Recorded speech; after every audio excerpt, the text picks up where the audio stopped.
ball. Racing. It goes towards Rohl. Brilliant save, it's in! Walsh has scored! Leicester City are in dreamland now! Vardy in the middle. This could be a huge moment. Vardy scores! And it's pandemonium in Leicester. Mahrez with his left, Albrighton with his right. It is Mahrez, it's a good ball in. Morgan's there, it's in! Leicester City score!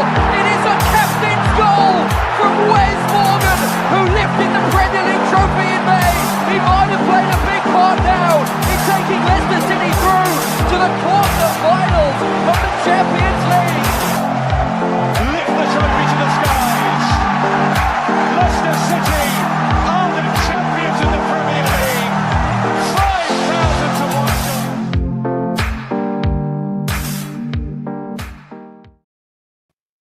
Good evening and welcome back to Blue Tinted Glasses. 2 streams in one day. Would you look at that? It is Monday night, which means it is time for the live call-in show. And 2 weeks on the bounce, I am joined by my good friend Ragsy. What's going on, mate?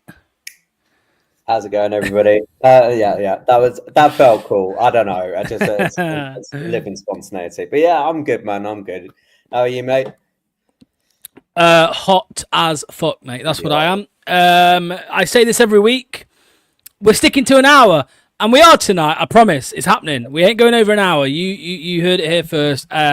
Because I'm also going on a different channel at 8, so we are definitely ending at 8. So yeah, we're going to start getting through the callers very, very shortly. Let's have a look who's here in the chat. JC's here. Hello to you, mate. Ray, evening to you. Aaron, are we going to roll with it? I bloody well hope so. Let's roll the dice, says DP. Andreas, good evening to you. Kunal, Azola, Blue Fox forever, mate. Sean, whatever this means. Oh, or let the good times roll. There we go. Is that doesn't look German. That looks French. Is that French? Yeah, I think it's French. Yeah, let's say. Yeah, sure.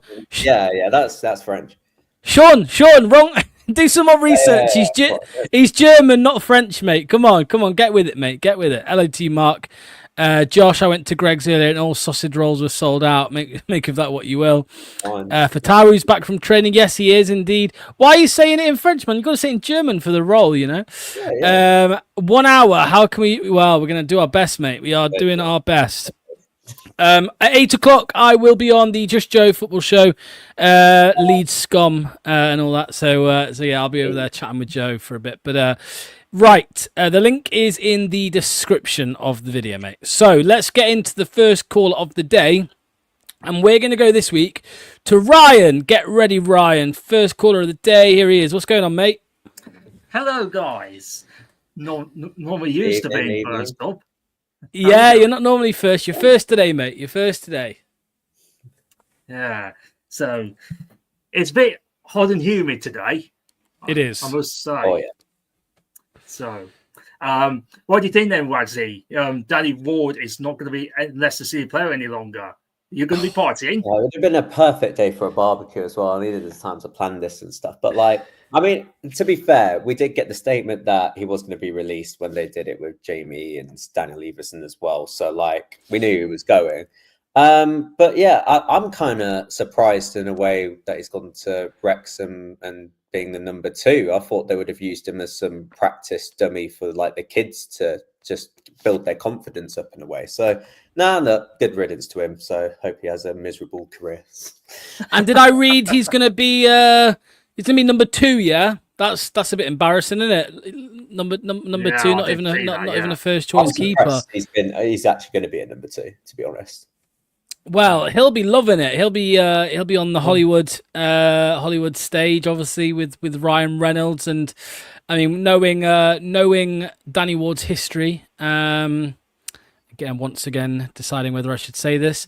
Once again, knowing Danny Ward's history, he might ask Ryan Reynolds to come over and see his wife. That's after what happened with Hamza, But every time I say this, no one reacts like you don't know the history here. Danny Ward, and anyway, it would still get intercepted by Hamza Chowdhury. There you go.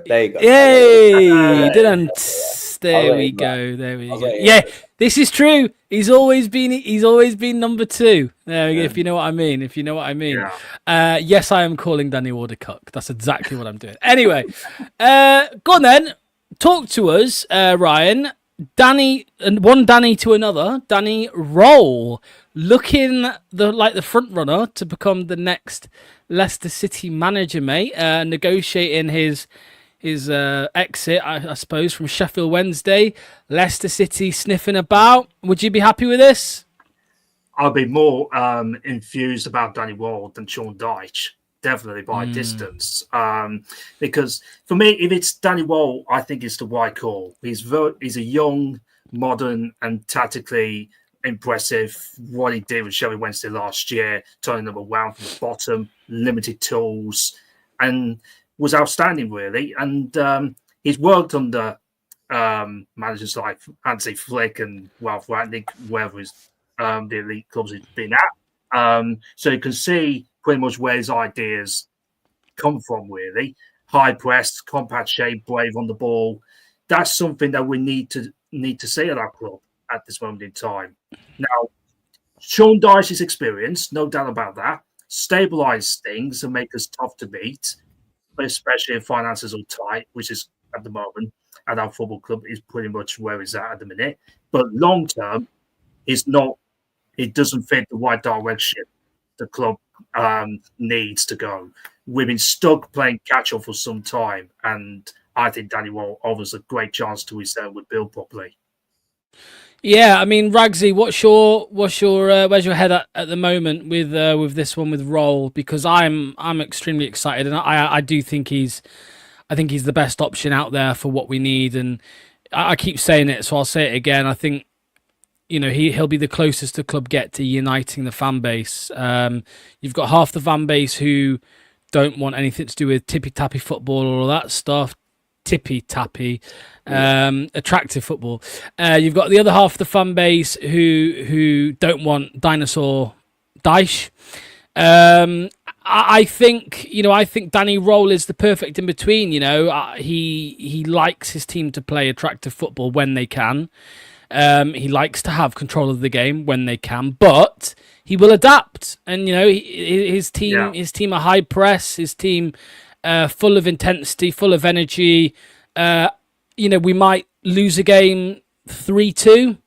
We might win 1-4-0. You know what I mean, Ragsy? I think it's what the stadium needs as well to try and get some energy and atmosphere back. I completely agree. I think you're both spot on, to be honest with you. In regards to Rohl, just bringing that brands, almost sort of like we see with Jurgen Klopp and the former German national manager and stuff, Hasenhüttl and stuff, the Gergen press. He could sort of introduce elements of that into the team.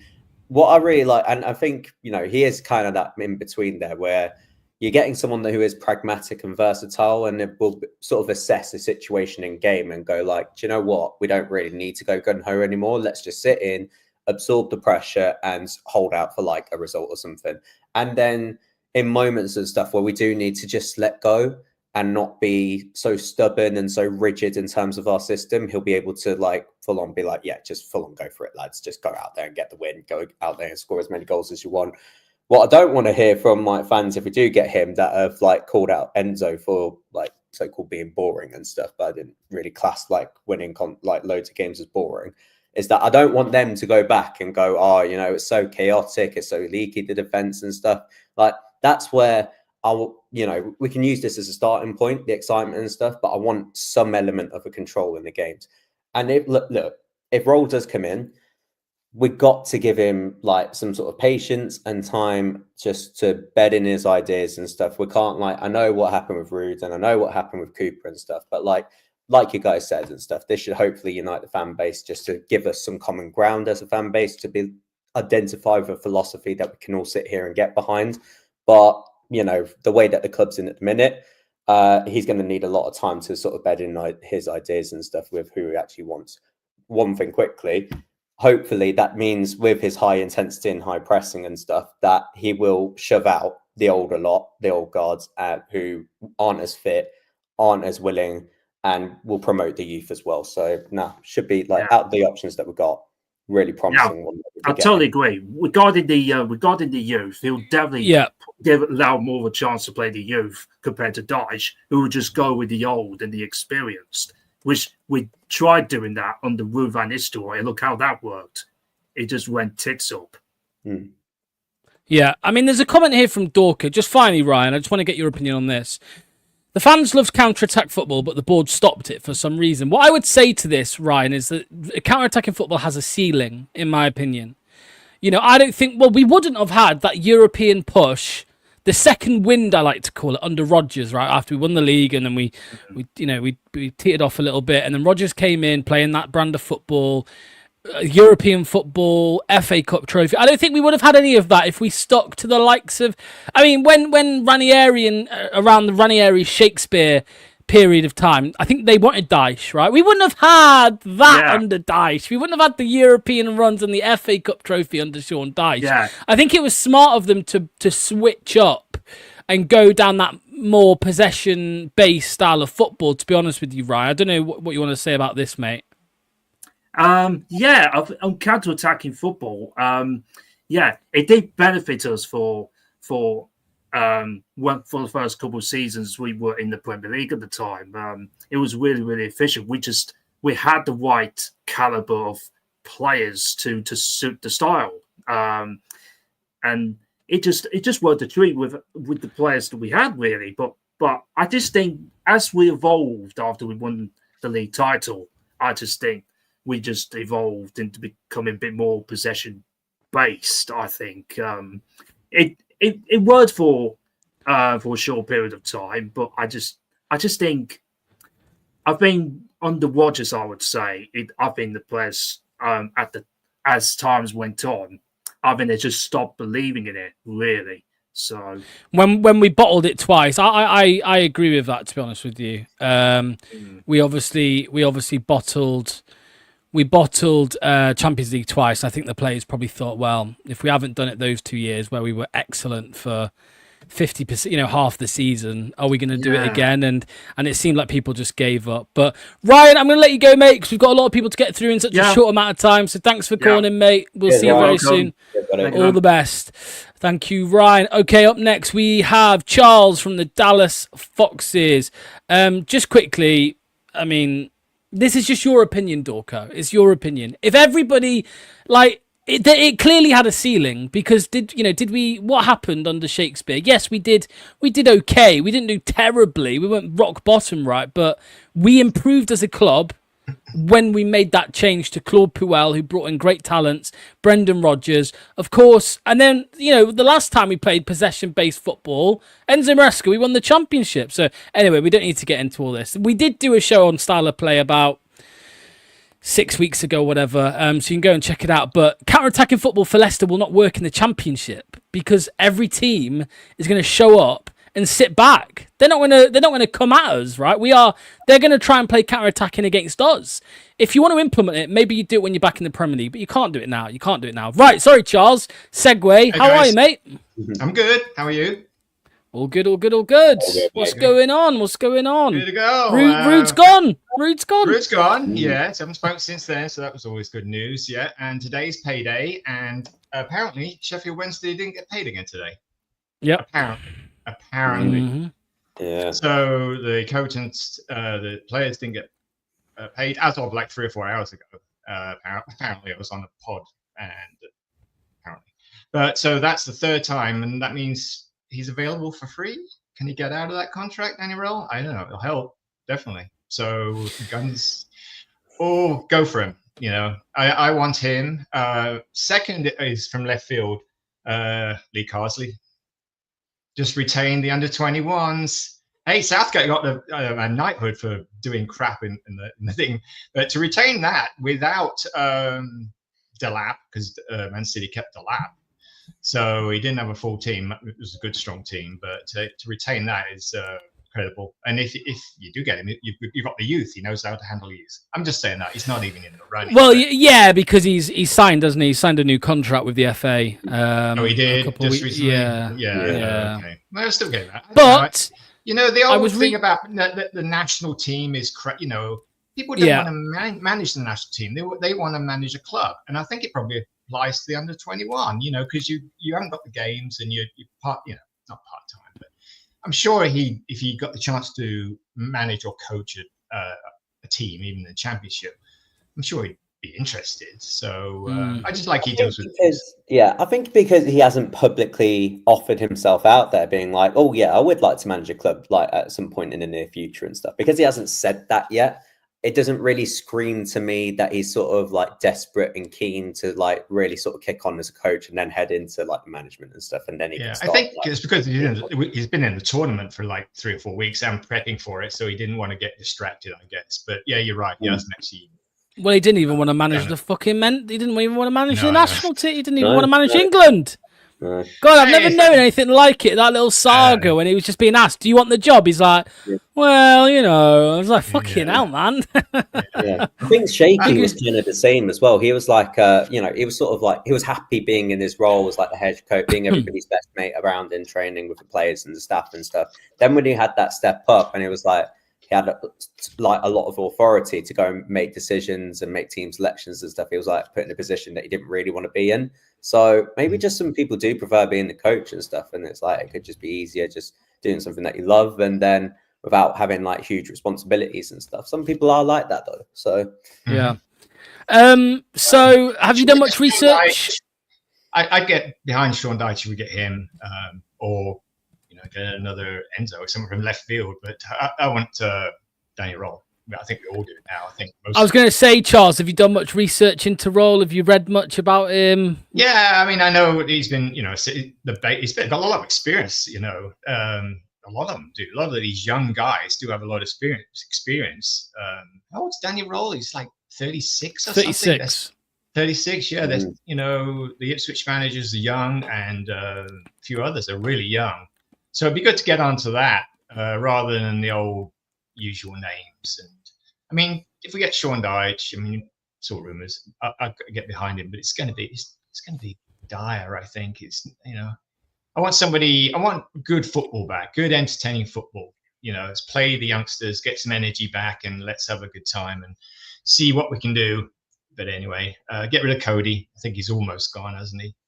Connor Cody to Rangers. Well, he's at Seagrave today for the first day of training. So, I mean, the latest rumor is about this centre back in for Nottingham Forest, called.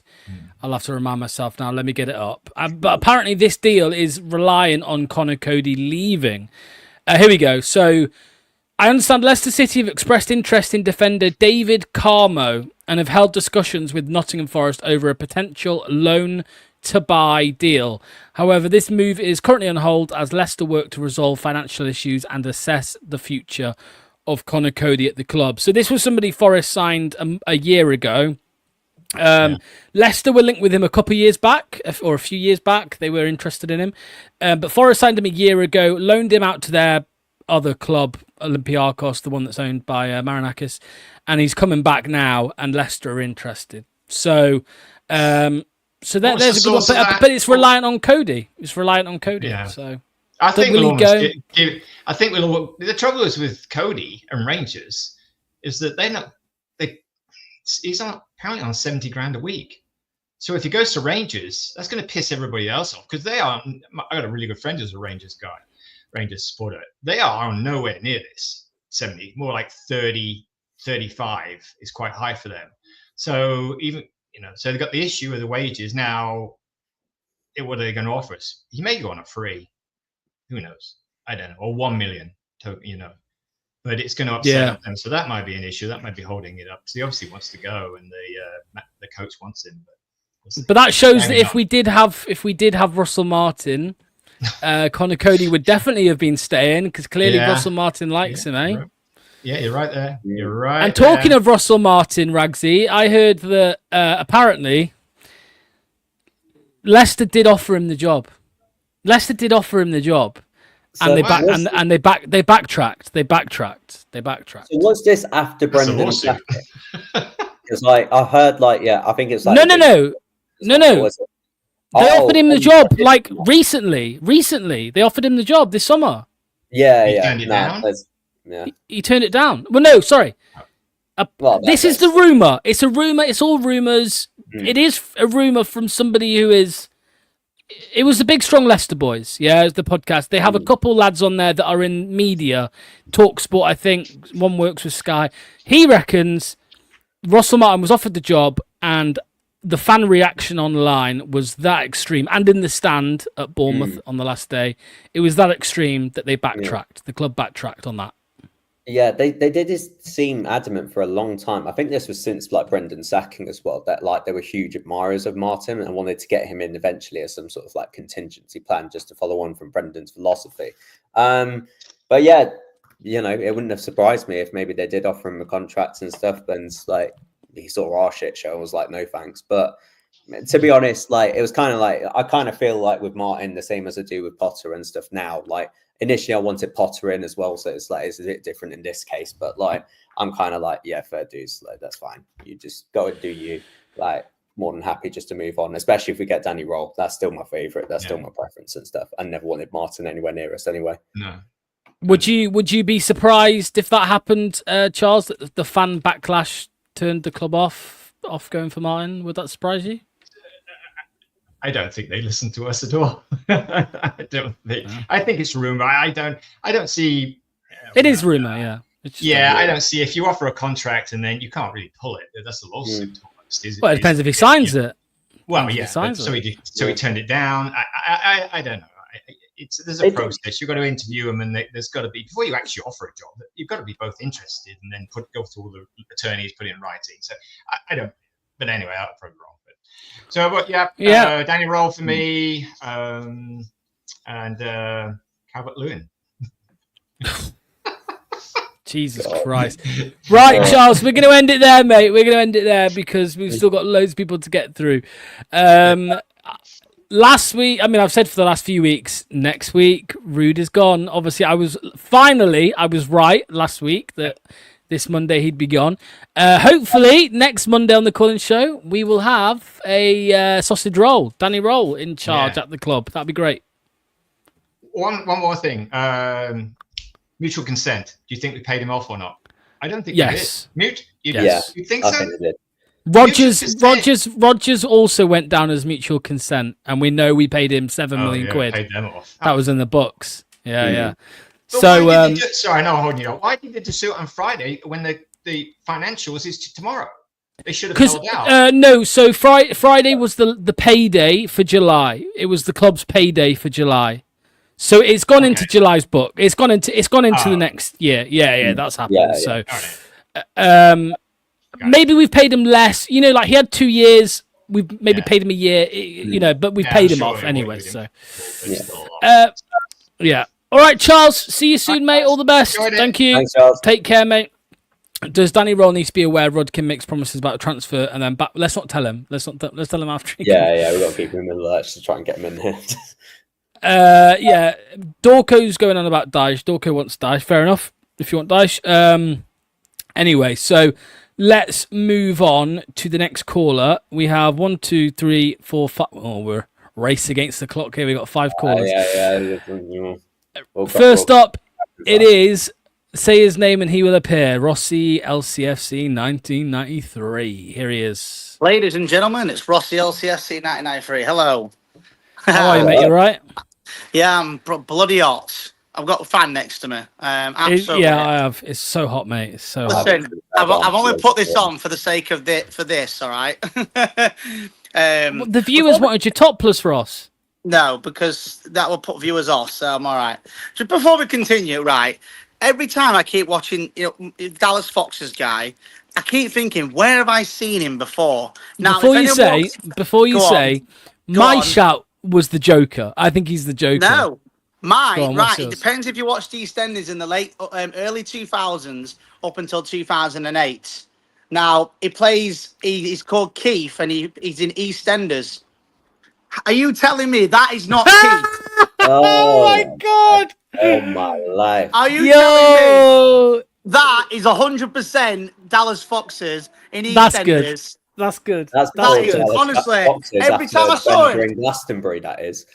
honestly, I That's swear good. to That's God, good. before we get into everything, Yeah, man. every time I saw him, I thought, where have I seen him before? And then an old clip on TikTok came about, and he was on. I'm like, oh my God, it's Keith from the Yeah. EastEnders. Yeah. Like, I'm sorry if you're watching Dallas, but you look Yeah. the absolute double of him. He's like Yeah. your Cockney version of you. So Yeah, it's, sorry, Dallas. I was going to say Right. James May. And I was like, yeah, as a lookalike. That's a good one as well. Right, Yeah. Ross, talk to me. Rude's gone. What are you thinking? How you feeling? Well- All this good stuff. I found out when I was at work, and I was happy. So it was payday on that day too, so it was even better. My payday anyway. I would say it And was going Roots. to happen. It was going to happen, and then people have said, "Oh, why are they taking so long?" and all that palaver.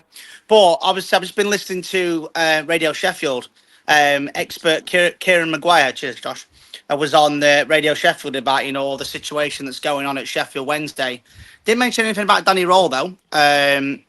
They mentioned that the worst case scenario for them potentially could be liquidation, potentially. But they, I think, as far as I'm aware, they will still make it to the beginning of the season, and obviously the players have not been paid again. From my understanding, from what Kieran was saying, it was actually quite a good listen to. I know it's not my club, but obviously I live in Sheffield, and it was worth listening to just in case of anything regarding Mr. Rohl. There's been no announcement to say he's left anything yet. I think I've heard he has left. I've heard he has left. It's just not announced yet. Maybe tomorrow. We'll have to wait. We'll have to wait and see on that one. And obviously, if it does, the compensation fee, we don't know if it's going to be there's none, if it's going to be $1 million, or anything like that. Personally, I said this last week, and I'll say it again. Number one choice is Danny Rohl. I've said this before Rue came in back in November. I rang up Radio Sheffield because they were on about I think it was about Suter, because obviously that he was at Sheffield United at the time and he was killing it. And I mentioned about obviously the Rob Staten, I think he was. He asked me about it, and I said, well, do you know what? It wouldn't surprise me if we look at Danny Rohl. In a way, I'm glad he didn't take it at that point, because he could have done the same as Rue. We don't know, and stuff like that. But he'll bring philosophy. That word gets thrown around a lot on all shows. Philosophy of this, philosophy of that. End of the day, you're kicking the ball about. End of the day, your job is to score goals. Your aim, and he will get the fans back on side. Sheffield Wednesday, despite they've had no money, they've not brought many good players in. He kept that team up. That team, you look at Wednesday, should not be in the Championship. That's a League One team at best, and somehow he's got that team rising up. And their revolution started when they drew with us at Hillsborough. I was there at Hillsborough when they drew 1-1. And then since then they stayed up, and this year they got mid-table, something like that. So people say, oh, why would they get Danny Rohl in? He's a good young manager. Yes, he might, over years, he might end up going somewhere else down the line. But for now, we need a manager coming in. And obviously keeping Andy King will be a big key in the first team. Well, let me stop you there, Ross. Something you just said, and it's been bugging me right off. Right, so I'll ask you, Rugsy. I've been so frustrated in the last couple of days. I keep seeing Leicester fans online saying, I don't want Danny Rohl because he'll do an Enzo and he'll leave us to go to a bigger club. And the thing that pisses me off the most about this, right, is these people are speaking like they would rather a manager nobody wants than a manager everybody wants. Obviously, you would rather the manager that everybody wants because he does a good job. That's why the big clubs are interested in him, right? He does a good job. And what happened with Enzo? They paid us 10 million squid. 10 million pounds for Enzo Maresca. I'm not saying Danny Rohl maybe, if they put it depends what contract they give him, right? Like I think Danny Rohl has a bigger standing in the game now than Enzo did in June 2023 as a manager. Right, Danny Rohl so if Danny Rohl came in, they could put a similar clause in there. Right, if a big club comes to you, 10 million quid. That happens again. We're laughing because it means he's been successful with Leicester, and that means we get a big payoff at the end of it. I don't get why people would have a problem with that. Exactly, I completely agree, and I don't think it's a case of a football thing. I just think it's some sort of a personality thing and how simplistic these minority of fans are, that, you know, they're not educated, they're not really in tune with today's football. They're not, and they're too stubborn and so far up their own arse that they're not willing to learn as to like why ancient styles of football no longer work anymore. They looked at something and gone, oh, that worked 10 years ago, so let's do that now, that because that worked and it was effective. And I'm like, we're in 2025, like, you know, there's multiple styles of play and there's a whole bunch of philosophies that have been thrusted into England that you know, will see out, like, you know, basic levels of analysis and stuff and basic levels of tactical setups. So you put that out and you will it out and you just treat it like you can just do a kickabout or something. You are going to get eaten alive in this league, in this football pyramid. In fact, like, you know, even in the Championship, they're trying things now. Players are being expressive and stuff and willing to go for it and having advanced tactical setups, even with limited budgets as well. You've got to move forward with the times and stuff. I wouldn't pay any attention to them, honestly. There's, you know, because they're not like, you know, they're not going to. They'd rather a shit manager than a good one. That's forward. They're just. That's what they may as well say, Ragsy. They may as well say they want a shit manager, not a good one, just because they're scared he's going to get poached. It's a load of bollocks. And it's all about them trying to be like, oh, if in the case that Danny Rohl fails, like, you know, he's proven right, being like, oh, look, I said this 6 months ago. So like, nah, shut up, man. Honestly, this is the thing, and all. It's not just managers; it's players. I mean, we bought Harry Maguire for £15 million, and we ended up selling him for £65 million profit. You know, that's because he was playing well for us. Some other team said, "Oh, he's worth that money. Let's go buy him." That's the same with Riyad Mahrez. 450k, sold them for just £60 million. So you get more and more. So listen, end of the day, things happen in life. There's going to be a time when, you know, down the line, when Muzzy Izzet left 20 odd years ago, where we're going to find a replacement. It takes time, and we got Andy King in. I'm not saying he is better than Izzet. I'm just saying about, you know, in that roles and stuff like that. And obviously, it's going to take a while to get used to not having Jamie Vardy in the squad. And you were saying earlier about Danny Ward. Thank fuck he's gone. I've been wanting to say that for a long time. Yeah. And he's always been used to being a number two on someone's shoe. Because he was a number 2 at Leicester. He was a number 55 at Liverpool. You know, and the fact that just goes to show he has no ambition at all. If he's going to Wrexham to be another number 2, then you're a fucking idiot. Like, because if let's say Ragsy, right, you were a number 2 for your ages, you thought, right, now I've left, I want to go to another club. I want to prove that I am not a number 2, I'm a number 1. But no, he's going to the exact. He's gone to Leicester. He's moving to Wrexham. You know. So just before I go, I'm going to play this. If we get Danny Rohl next week, I'll be singing this. Go on, Danny Rohl, Danny Rohl. Right, Ross, that's it. Cheers, mate. We'll see you soon, Ross. Take care. Ross. Oh, I need to give you a rematch on FIFA because I got lagged out last time. Yeah, what was that? You were 2. I don't even know what team I am because they were a fake name, but I was winning, and then Locks decided to quit. No, I'll be back. We'll do it again. Right, in a bit, Ross. Okay, we have 4 callers, and we have 28 minutes to do it. Right, let's get through. Number 1 on that list. Okay, it was going to be the Jack the Final Whistle, but he's not in his chair, I can see. So we'll have to go with someone else. Let's go straight to Mark. Are you ready, Mark? Here he is. What's going on, mate? Hey, Locks. How's it going, man? Hey, Ragsy. Very good. Mark, thank you, mate. Danny Rohl. You've just heard Ross serenade us with Danny Rohl. Talk to me, mate. Finally, by the way, like we've been speaking for weeks, waiting for Rude, and it finally, the day came on Friday. Are you relieved that chapter's now over? Yeah, it's nice to draw a line under it, right? We knew it was going to. Well, 99% sure it was going to happen, but it was nice just to draw a line under the sand, you know, in the sand on that one. And now just wait for the next announcement, which we hope is going to be Mr. Rohl coming in. And I totally, just going back to your points you were making a minute ago, not wanting to regurgitate stuff, but yeah, I totally agree on what you were saying about, you know, not wanting a manager because he might succeed, like I put in the comments. If he does go, and we should, as Leicester fans, be aware and know that's going to happen. We should know our lane of where we are in the pecking order of clubs. Leicester's always it's going to happen, whether it be player or manager.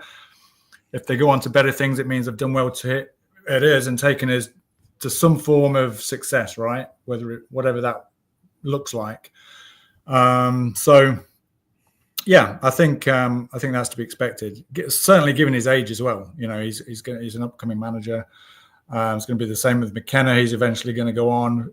Managers like that of that ilk. But yeah, exciting. Just want. I was going to say, Ragsy, just what Mark said there, which I do agree with, is about the pecking order. I speak about it quite a lot, but there's a food chain, and we're nowhere near the top of it, and we never will be. Unfortunately, we've just got to accept that. By the way, we never will be. When we won the Premier League, N'Golo Kante went to Chelsea. Remember that? When we were fighting for European football, some of the talent that we were looking for, we went elsewhere, went to other clubs. And when we got promoted back from the Championship last season or the year before, Dewsbury Hall went to Chelsea. So, we will never be... And Enzo Maresca, right? Enzo Maresca went to Chelsea. So, for me, Ragsy, I think, people need to just remember that sometimes, that we will, no matter what we win and when we win it, there will always be a food chain, and it will always be Man City, Man United, Chelsea, Liverpool, Tottenham, Arsenal at the top of it. Exactly. And but you can accept that, and you can still see progress from it. You still want to be ambitious, all right? You still want to retain and I'm not saying steer away from a self-sustainable model, but have a self-sustainable model with high assets and stuff. That's how you can move forward. That's how you can progress. And you can profit off that, the so-called big six greeds, and profit in a way. And we've seen success even being the underdogs and even being below on the pecking order. So I don't have an issue with that. You look at Dortmund, and they're in Champions League finals, and they're still a successful club. They do it all the time. So, but the problem is, and we sort of played the victim a fair bit recently over the past few years, where I didn't like the club's sort of statement and the treatment of being Enzo kind of stabbed us in the back. No, you didn't deliver on his promises in January. So he was looking at this situation and going, I'm not at a stable club, and Chelsea's come calling, so I'm off. So, and we have to sit here and accept that. And look at Newcastle now, and look at they're struggling to, Chelsea come in 2 days, offer up a huge fee, and go and get João Pedro over the line, who Newcastle have been chasing for months. Villa had to sell their women's team to comply with PSR, and that's it's broken and it's flawed. And you feel for these clubs that why can't it just be fair and stuff? But we can't be in a position to go ahead and challenge that at the minute, and we've got to focus on ourselves to go and get ourselves back into an attainable position where we can go and challenge these clubs and maybe make some sort of a difference in football someday. But whether that will actually happen, I don't know. But you can at least fight for it. But at the minute, we need to focus on ourselves and the mess that we've created for ourselves. Mark, Danny Rohl, what's going through your mind? How are you feeling about it? Yeah, I mean, that's all we have to cling on to, right? There's no other rumours. Go figure. You could see something announced in the next few days, totally left field, and the manager's not even been. We're all on the roll train, right? Because that's the only rumours we've had to cling on to, right? Other than Dyche, that's not going to happen. Fingers crossed. But yeah, so I'm excited if it happens. 1-2 months ago, when his name was first being bandied about, I was like, but that was just me lazy, not knowing enough about him. So since then, through my own research and watching, you guys on these streams, now I know, the kind of manager he would be a fit for, our players, our squad, progressive, high press. He's obviously very, very analytical, with his background that he's had in the past. Just out of interest, I was watching Ant was talking. Jack, not Ant. Jack was talking to a Chef Wednesday fan yesterday, and he was, for the most part, very, very complimentary of him. He did say that a couple of things that he didn't want to say down tools because with everything that's going on at that club, I think in January they were touching just below top 6. And then after January to the end of the season, I think they won 5 games, and they just, snowballed, finished 12th in the end. And the usual, which you find, all fans seem to moan about.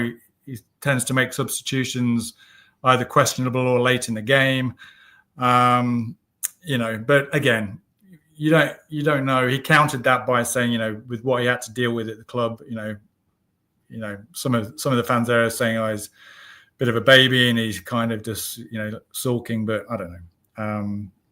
No, but regardless, I'd be very excited to get him. Let's hope this time next week we're talking about him and moving forward, right? Looking more into the season rather than this continued saga of what's going to happen with a manager. It's become a bit tiresome now.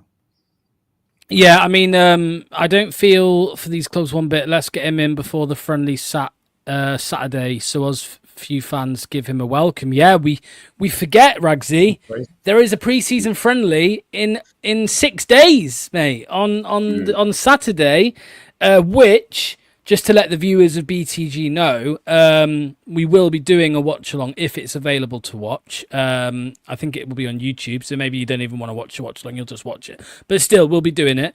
But yeah, Ragsy, there is a pre-season friendly in 6 days, and it would be nice to have a manager there. I know Andy King, I'm sure he'll be fine in pre-season training, of course, but you want a man to come in as soon as possible to start instilling his identity, his plans on the squad. Yeah, I mean, I think when it comes back to it with this manager appointment and stuff, we're always going to keep coming back into it this season and stuff. And that's on the board's failings and stuff, where, yeah, you should have a manager in to at least get, settle in, get to know the place so he can sort his accommodations out and whatnot and sort his family situation and get himself embedded in here. Then start talking to the club about his plans, what he wants to do in the window, speaking to the players, getting to know them, start establishing the rapport. He'll have to do that from the off and stuff. So that's going to take all through preseason and stuff. So it's really not ideal. But considering the situation that we're in, needs to be in by the end of the week. If he's not in by the end of a week, then I'll be pissed. I'll be really, really pissed because it's beyond a shit show as it is. And we need to get our shit in order. And I think Josh raised it in the comments earlier. If he didn't come, the worry is, I think we've got a very limited dossier as it is in regards to the managers we've been looking at. So if it's not Rohl, the worry is they'll just panic and be like, "Oh shit, we've got nobody else." Chris Wilder. Yeah, they'll panic and just be like, "Right, okay, who's on a free agent?" Being like, "We need to get a manager in quick just to suppress the fans down and stuff." So, I think it has to be Rohl. It better be Rohl, and if not, it's God help this fan base.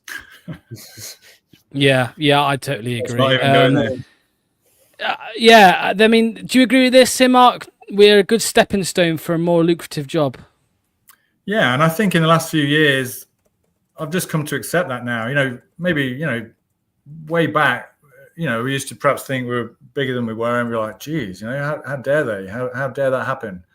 Judas, or how dare you look to better yourself elsewhere? But now I'm like, if we can get a couple of years out, if we're doing successful, of course I don't want it to happen. I'm not being blasé about it, but I'm being realistic. So it's going to happen. If they're successful, they're going to move on. Especially if the young managers and players are like the same. We all know how it works with the players. So managers are no different. You want to at least if it does come to that eventuality, you want to at least leave it on good terms from both ends and stuff. I'm sure Enzo never meant to leave us in the shit show or something. He just saw an opportunity. It was at the end of the season. It would piss us off if it was like a manager that left pre-season on the first port of call that he got and stuff, when he didn't really sort of bed in ideas, the club's sort of banking on potential and stuff, and he's looking for a bigger payday or something.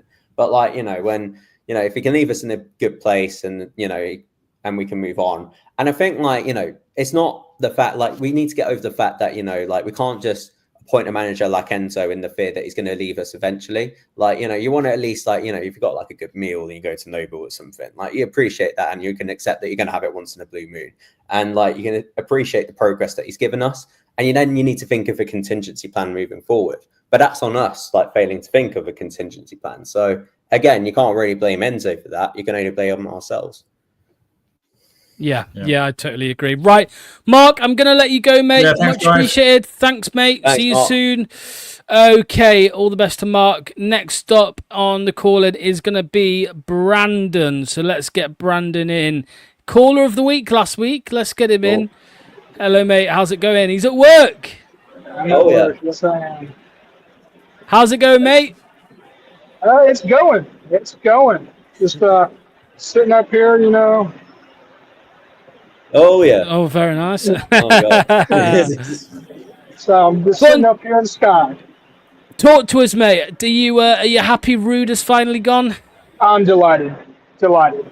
I admit that back in the day when you first linked to us, I was happy about it, but since then it's just been a shit show. One thing I do want to take a little step sideways is I saw a Twitter feed or X, whatever you want to call it, that it looks like King Power have agreed to defer payments for the Thailand airports. So it looks like we're kind of getting our way, or is King Power getting their way out of this mess? But the problem I worry about is just kicking the can down the road. What do you think, Ragsy? Because that's the way I see it, mate. We are going to keep kicking it down the road. That's the short-term solution at the minute that they've got, being like they're sort of delaying the inevitable. They're going to have to pay them eventually. Like, you know, airports, like, you know, they're struggling as well, so they need the money from contracts and stuff that King Power have agreed to. They're going to have to find some sort of a solution here. And the worry is that, you know, where is the money at the minute that's going to come from? Because that's their sort of like primary business with King Power and stuff. So it's not really going to come from any of the sponsors and stuff.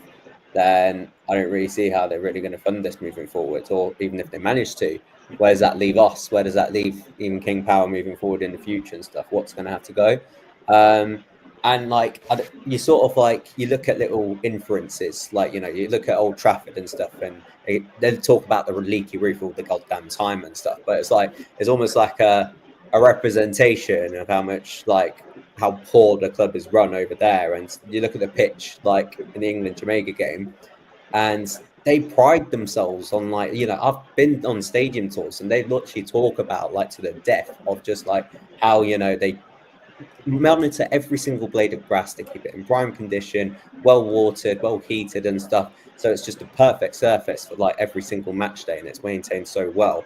This is, you know, like, you know, it's whatever's happened there. Like, bloody hell, man. Like, you know, they really just sort of kept the funding there. Like, so is it really a sign of what things to come around here? Then, yeah, this is not looking good. And then as far as I want Danny Rohl to come in, and you're going to hear it here first, I'm going to say he's going to give us a good 3 years, and then he's going to be the next Bayern Munich coach. Ooh, there we go. That's a hell of a prediction. Wow. That's a hell of a prediction.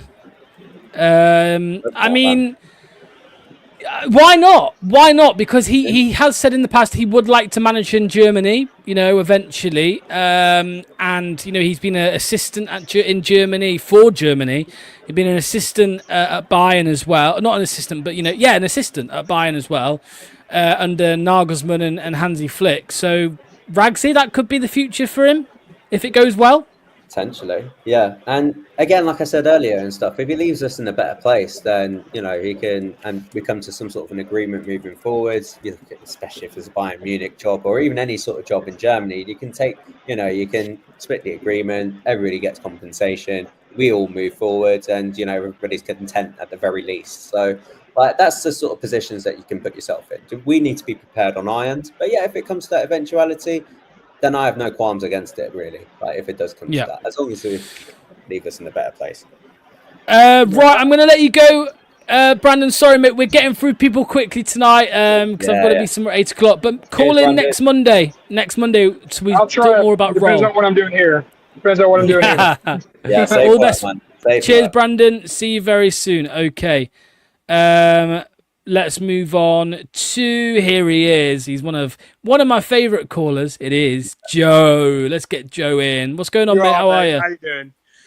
How you doing? Yeah. Obviously, great show tonight, by the way, guys. As always. Thanks, Joe. If we get rolling, I'll be absolutely ecstatic. I mean, you know, I've been talking to you guys now for a couple of months on and off the shows, obviously, but I clearly have said Rohl's my first choice. So I'll be absolutely ecstatic. The one thing that does worry me about the board, though, is it seems like we had a similar situation with Cooper last summer where we just we went after Potter so hard and then couldn't get that over the line, and then just went with whoever was left. So that is my worry. I mean, my left eye's got more direction than this board, so I've got a lazy eye.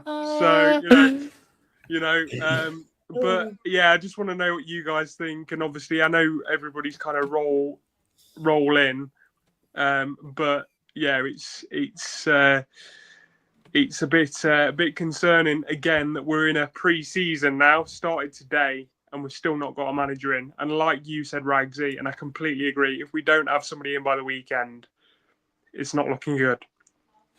Go on, Ragsy, talk to me, mate. What Joe just said. Yeah, no, completely agree, Joe. I mean, yeah, with Joe, like we said earlier as well, he can go ahead and, unite the fan base and stuff. We have at least some sort of common ground with, like, it's a philosophy that he can want to see sort of progress, and it provides that entertainment aspect to some extent and stuff. And I think with Danny Rohl as well, like, there's concerns like, he's going from one shit show to another, so there's a big concern there. He'll still be dealing with a far better caliber of players here than he would at Sheffield Wednesday. That Sheffield Wednesday team, like, that's a League One side. Like ours, at least has some Premier League experience and, like, to some extent and stuff. And I think he'll look at that and go, yeah, it's a step up in quality. Okay, there's a lot more potentially I can do here, or maybe even expand my capabilities to some extent. And he'll know the situation that he's in. He'll be grounded to some sort of extent, or at least you hope he would be, to go and want to try and prove himself if he has like bigger ambitions and stuff. So, I think especially for next season and stuff, even if it's heading into the long term, it's a wise appointment at this stage. Yeah, for sure. And I just wanted to kind of comment on a comment you made earlier, Locks, which is the whole, we don't want to get a manager in that's going to leave us after a certain amount of time. Well, get in Darren Moore then, if you know what I mean. Do you know what I mean? Like, the reason. Let's just get Cooper. Let's get Rude. Let's get Rude back. Steve Bruce is out of work. Let's get Wayne Rooney in. It's, do you know what I mean? It's like, obviously, you're not going to go after a manager you don't want and is not sought after. If you can get him in, you get him in. Like, I don't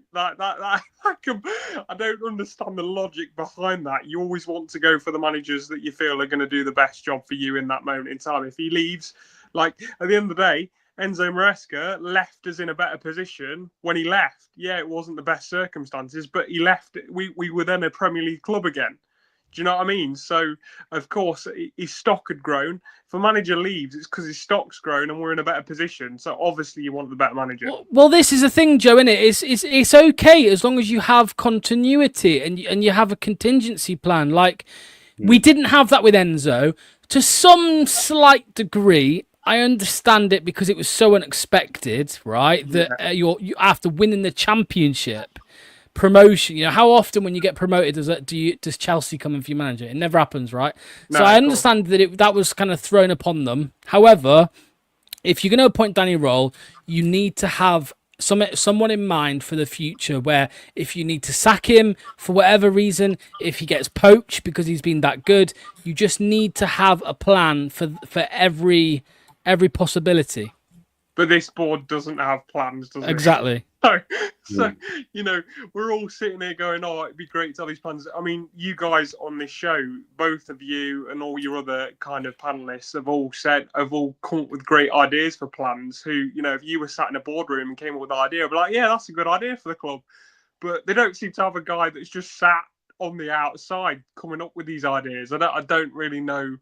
But radio silence again, isn't it? We talk about it all the time. It's radio silence. We have no clue. And even the statement last week when Rude left, which I'm ecstatic he's gone.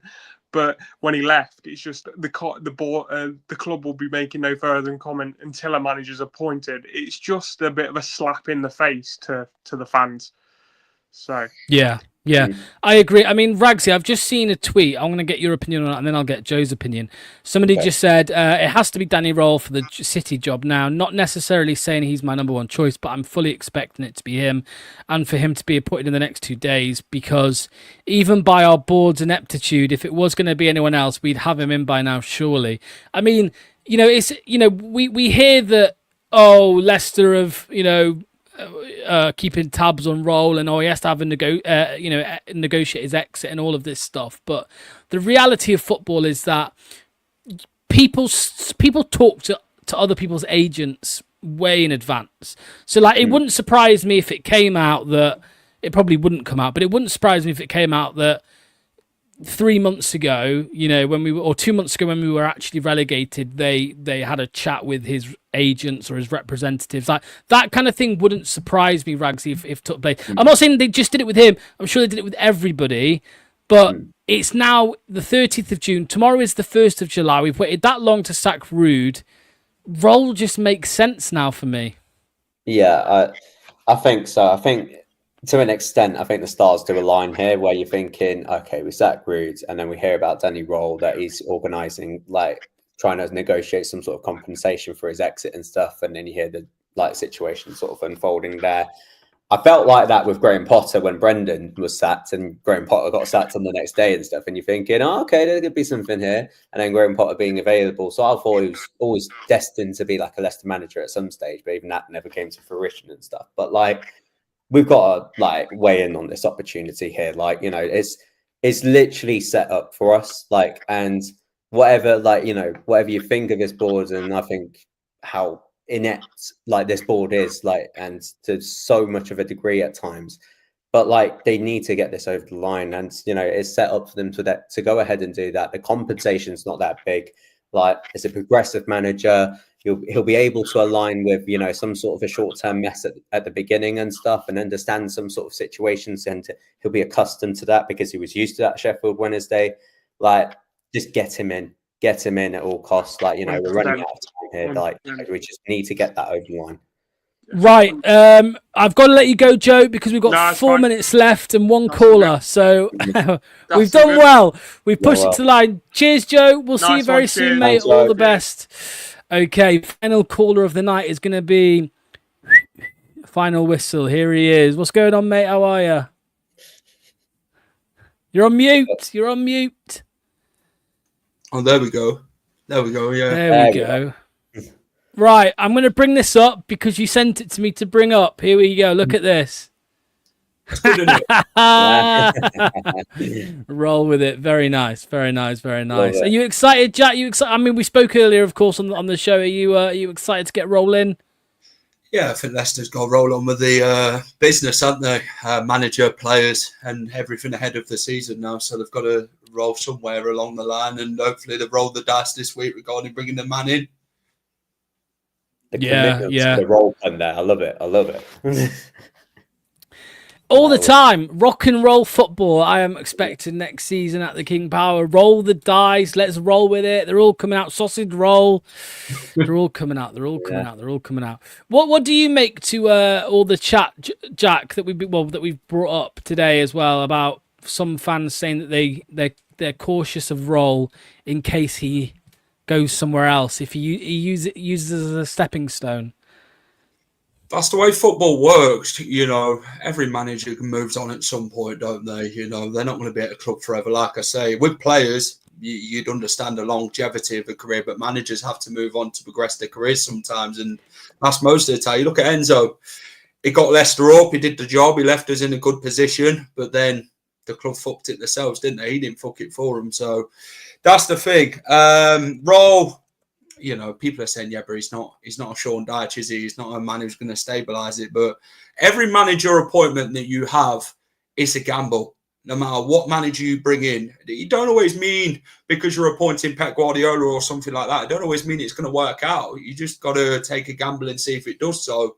Danny Rohl's proven in the Championship. He got Sheffield Wednesday out of some fine mess, by the way. They were rock bottom, 3 points before he even came in 2023, and they looked certain for relegation. And then look what happens. He comes in, does the job. Very charismatic manager. He's one that the players can build something with and get behind. And I think he'll build that relationship, which is very much broken between the club and the fans. Yeah, I totally agree, mate. I just saw something here. An average manager appointment lasts 18 months. That is the lifespan now of a manager in England. I think, I don't know what league, if that's just on average everywhere, but Josh said 1 minute in and Jack has said roll 5 times. Roll with it, yeah. Bet Watford and Borough fans thought Wilder was going to be the messiah for them, but he frankly stunk them places out. Yeah, I mean, look at this one, Jack. Here's one for you, mate. There was a comparison today where a football journalist compared Rohl's approach to Ancelotti. He has a general plan, but he changes the plan to suit the team available and opponents. I mean, that's what I think will please a lot of fans, Jack, because some Leicester fans got very frustrated when Enzo would set up the same every single week, no matter who he played. It worked most weeks, of course. I'm not saying it didn't, but Danny Rohl seems to adapt more. That's what you always want from a manager, someone who can do A and B. Danny Rohl's first plan is attack, counter-attack, get as many players forward as possible and score goals. Obviously, Sheffield Wednesday created a lot of chances last year in the Championship. They just couldn't put it away, but that's not on the manager. That's on because the players are not good enough to finish the ball off. Probably had Patson Daka in front of goal last season. That's probably what happened at Sheffield Wednesday. But no, I think, to be fair, with some jobs they work out, some do, some don't. That's the way the cookie crumbles in football, I'm afraid. You look at Enzo, it worked out for him at Leicester, bit shaky at Chelsea at times, but it's how you sort of approach the game now. What I like about Danny Rohl is an analysis bloke. He's hungry. He wants to succeed. He's got a high ceiling. And he thinks about how he's going to get there from A to B. And this is what I like. He plans ahead.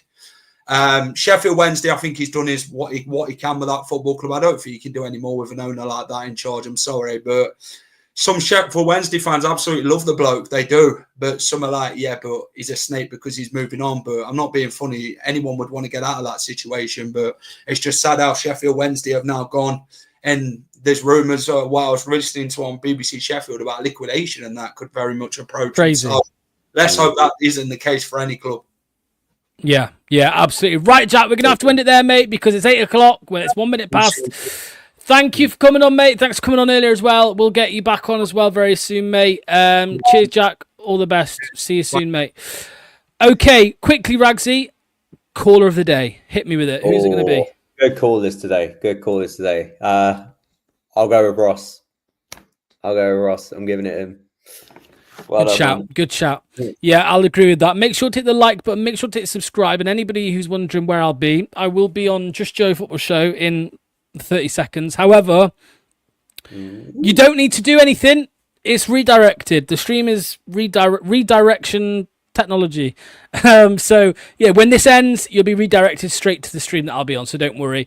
Cheers to Ragsy. Cheers to all the callers. Much appreciated. Cheers to Jack for waiting so long and then only getting 3 minutes. I do appreciate you, Jack. Thanks to everybody who's commented. We'll see you all very soon. I'll see you in 30 seconds as well. Take care. Bye-bye. Thank you to today's sponsor, Match Bingo. Over 200 grand has been paid out to players so far by taking sports betting, football and bingo and combining them into one brilliant app. Make sure to get your bingo card for any Leicester game in the upcoming season by clicking the link in the description or via the QR code on screen.